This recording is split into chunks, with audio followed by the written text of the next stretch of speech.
Hello students, welcome back to yet another lecture. So आज का lecture में हम लोग डिस्कस करेंगे टिलेज के बारे में। टिलेज क्या होता है? टिलेज मतलब हम जनरली ऐसे अगर लेमन लैंग्वेज में बोलेंगे तो टिलेज मतलब हम प्लाउइंग करेंगे सॉइल को और एक सुइटेबल मटेरियल प्रोवाइड करेंगे, जो कि बेस मटेरियल प्रोवाइड करेंगे प्लांट के लिए, उसका ग्रोथ होने के लिए।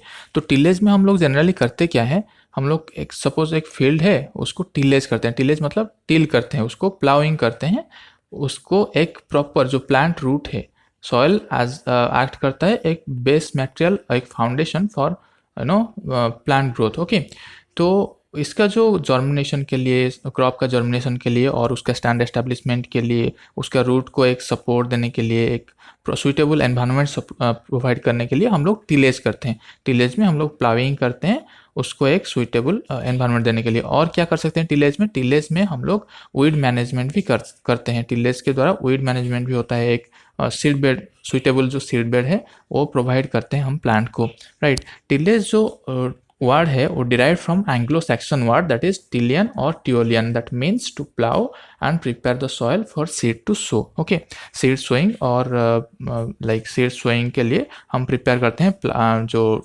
सॉइल को। Okay, so tillage is derived from Anglo-Saxon word tillion or Teolian. So what is tillage? Tillage is the manipulation of soil with tools and implements for obtaining condition ideal for seed germination, seedling establishment. Okay, tillage क्या है? Soil का जो manipulation है, soil को हम लोग manipulate करते हैं यूजिंग टूल्स एंड इम्प्लीमेंट्स। कौन सी टूल्स एंड इम्प्लीमेंट हम लोग यूज करते हैं? जैसे प्लाउ हो गया, हैरो हो गया, ये सारे टूल्स एंड इम्प्लीमेंट हम लोग यूज करते हैं। ओके, सो टिल्थ क्या है? टिलेज का जो कंडीशन, टिलेज करने से जो सॉइल का कंडीशन बनता है उसको बोलते हैं tilth. Okay, tilth is the qualitative characteristics of loose friable that is mellow and crumby soil. Okay, crumby condition that is the tilth. Tilth optimum tilth, tillage हमारा जो है ऑप्टिमम कब बोला जाएगा? जब हमारा जो टिल्थ है मतलब सॉइल का कंडीशन है उसमें माइक्रो एंड मैक्रो पर इक्वल प्रोपोर्शन में रहेंगे, मतलब 1:1 प्रोपोर्शन में रहेंगे। और ड्राईलैंड केस में जो साइज है सॉइल का वो 1 to 2 mm रहेगा। इरीगेटेड कंडीशन में जो साइज है सॉइल का वो ज़्यादा बड़ा रहेगा, जो कि ग्रेटर देन 5 mm रहेगा, तो उसको हम बोलेंगे optimum tilth. Factor affecting tillage, जो टिल्थ है, जो सॉइल का जो टिलेज करने के बाद जो कंडीशन आता है उसके ऊपर कौन सी फैक्टर डिपेंडेंट है, मतलब फैक्टर कौन सी फैक्टर उसको अफेक्ट करते हैं, जो कि सॉइल टेक्सचर हो गया, स्ट्रक्चर हो गया, ऑर्गेनिक मैटर कंटेंट हो गया, वेदर हो गया, ये सारे फैक्टर अफेक्ट करता है टिल्थ को। ओके, आइडियल स्ट्रक्चर क्या होना चाहिए? आइडियल स्ट्रक्चर आफ्टर टिलेज, जो टिल्थ का आइडियल स्ट्रक्चर होना चाहिए वो क्रॉम्बी होना चाहिए, जो कि एग्रीगेट और स्मॉल रहना चाहिए, पोरस रहना चाहिए, retain water stability. Okay, water stability उस सॉइल का ज़्यादा होना चाहिए, तब जाके वो इरोजन को रेजिस्ट कर सकता है, right.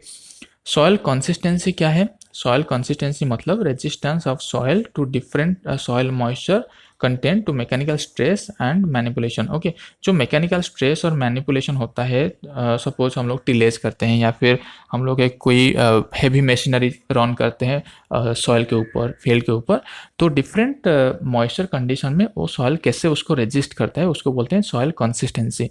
Relative ease with which a soil can be worked usually refer to as soil workability. Okay, different soil moisture condition में कैसे एक सॉइल का वर्केबिलिटी रहता है उसको बोलते हैं सॉइल वर्केबिलिटी, कैसे सॉइल बिहेव करता है। और रिलेटिव इज विथ व्हिच, अगर हम लोग वर्क करते हैं मतलब टिल करते हैं एक सॉइल को, तो कितना इजीली वो टिलेज हो पा रहा है उसको बोलते हैं वर्केबिलिटी। तो उस हिसाब से सॉइल दो टाइप का होता है, जैसे कि like heavy soil and light soil. जैसे कि क्ले सॉइल का वर्केबिलिटी कम है, उसको वर्क करने के लिए, उसमें टिलेज करने के लिए बहुत ज़्यादा ड्राफ्ट लगता है और फोर्स लगता है, तो उसको बोलते हैं heavy soil. And Sandy soil जो है उसको लाइट टेक्सचर बोलते हैं, लाइट जो वर्केबिलिटी है उसका लाइट है, तो उसमें बहुत कम एनर्जी से टिलेज हो पाता है।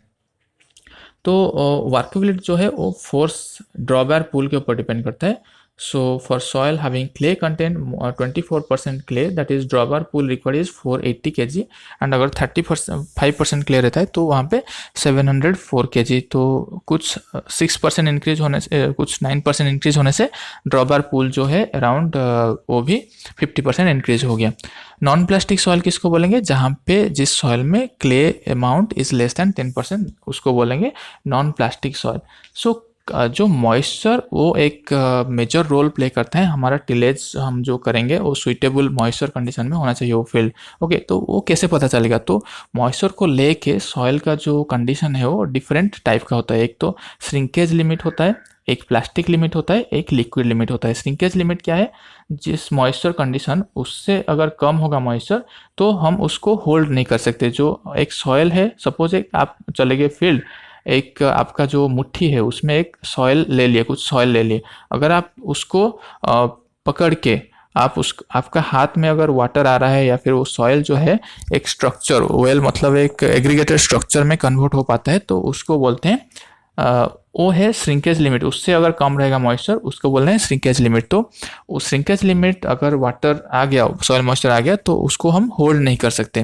देन प्लास्टिक लिमिट क्या है? अगर हम वो सॉइल को होल्ड करने से वो रह जाता है हाथ में तो उसको बोलते हैं प्लास्टिक लिमिट। ओके, अगर सॉइल को होल्ड कर लिए या फिर डिफरेंट स्ट्रक्चर हम बना पा रहे हैं तो उसको बोलते हैं प्लास्टिक लिमिट। लिक्विड लिमिट क्या है? अगर इतना मॉइस्चर हो जाता है सॉइल में कि ज़्यादा मॉइस्चर हो जाता है, जबकि जो सॉइल है हम पकड़ नहीं पाते हैं, उसको एक स्ट्रक्चर नहीं दे पाते, तो वो क्या होता है, सॉइल बह जाता है हाथ से, तो उस टाइम बोलेंगे लिक्विड लिमिट। ओके, तो ये एक लेमन लैंग्वेज में हम लोग समझ लेते हैं।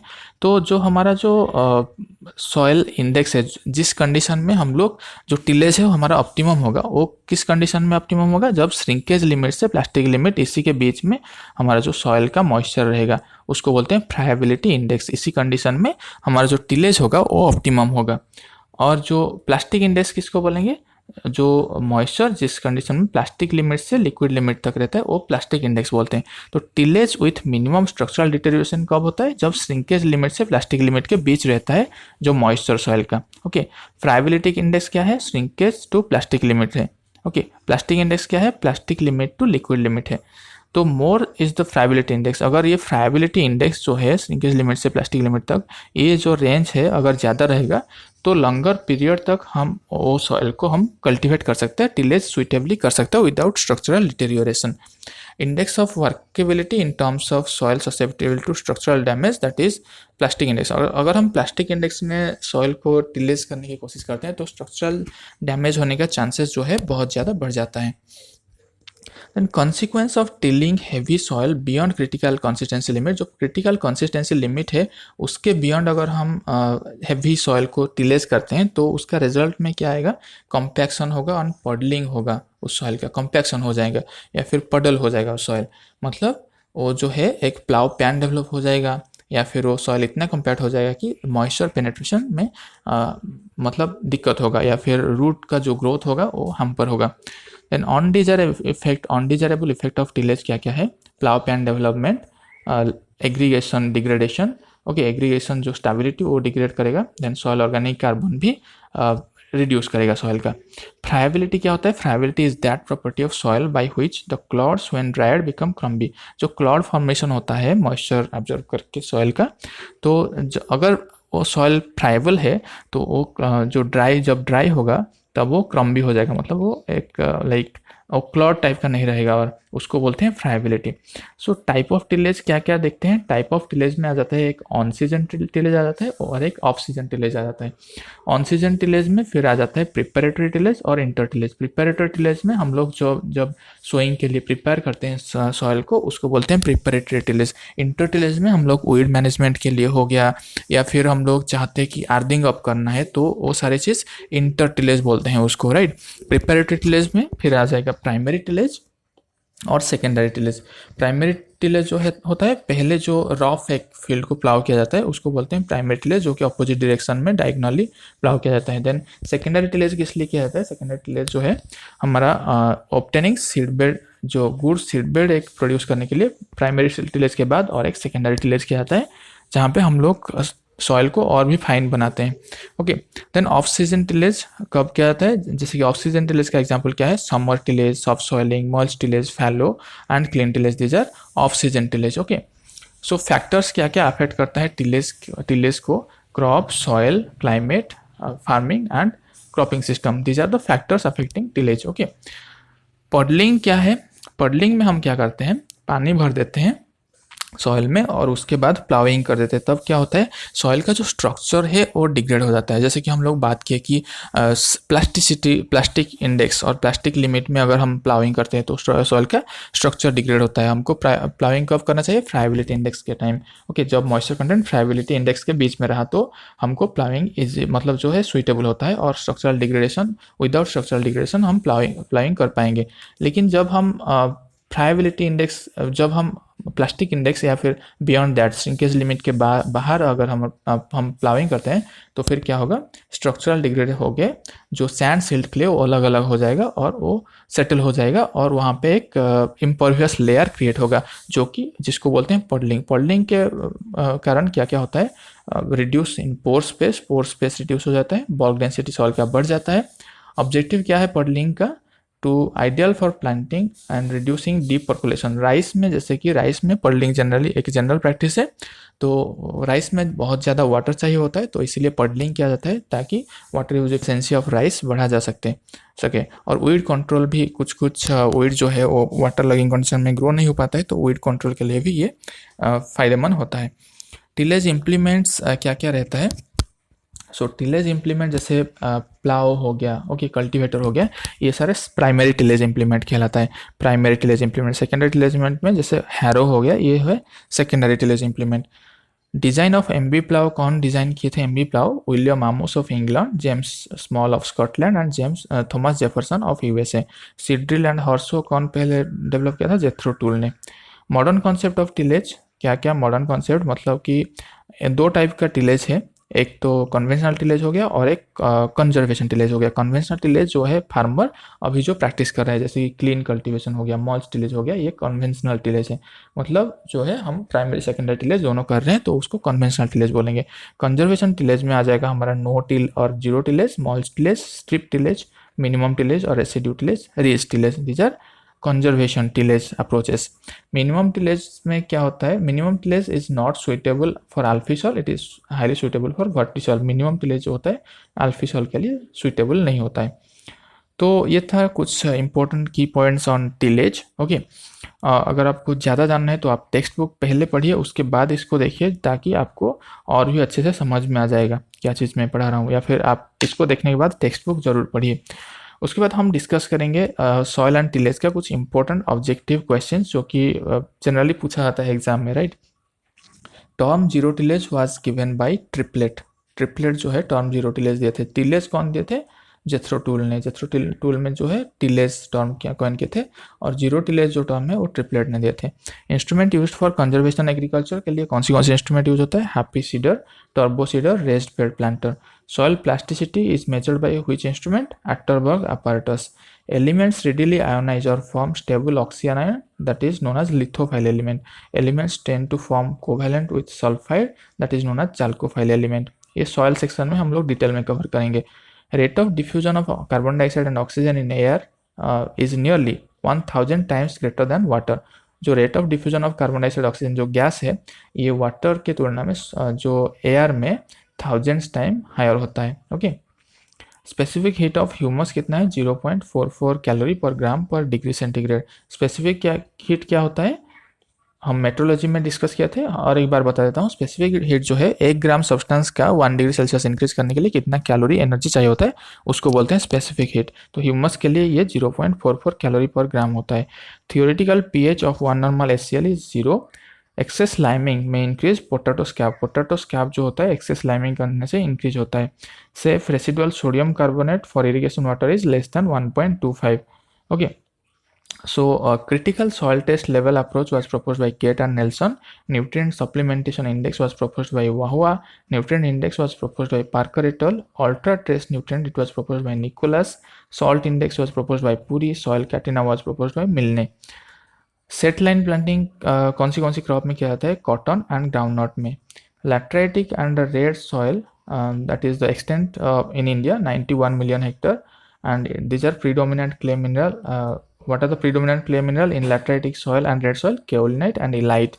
Transfer of material through gravity known as colluvium. Okay, soluble sodium percentage SSP limit for irrigation water, that should be 60 से नीचे होना चाहिए।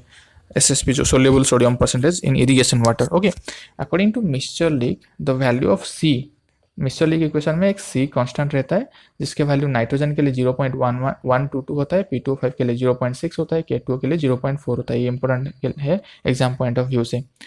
ब्रेज मॉडिफाइड मिक्सचरली इक्वेशन, ब्रे क्या कहते हैं, मिक्सचरली इक्वेशन को मॉडिफाई किए थे आज log a minus Y is equal to log a माइनस C1b माइनस CX. ये modification of Mitscherlich equation by ब्रे.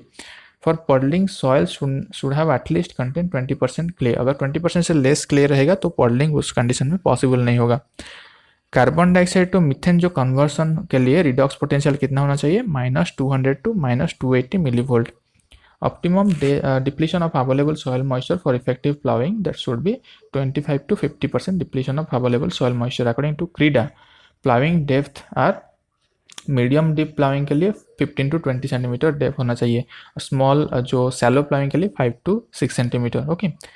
Anion exchange capacity has been defined as the amount of phosphate bound in pH. pH कितना consider किया जाता है, 5.7.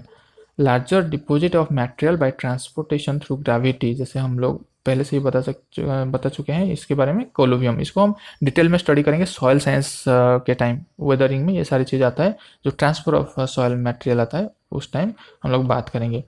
Development of somewhat like alluvium of like structure enters in lake and sea, that is known as delta. Delta condition कहाँ पे होता है, जैसे एक सॉयल जब एक वाटर बॉडी के अंदर जैसे ट्रायंगुलर टाइप का होता है रहता है, तो वहाँ पे क्या होता है, एलुवियम जोन डेवलप होता है, उसको बोलते हैं डेल्टा जोन. ओके.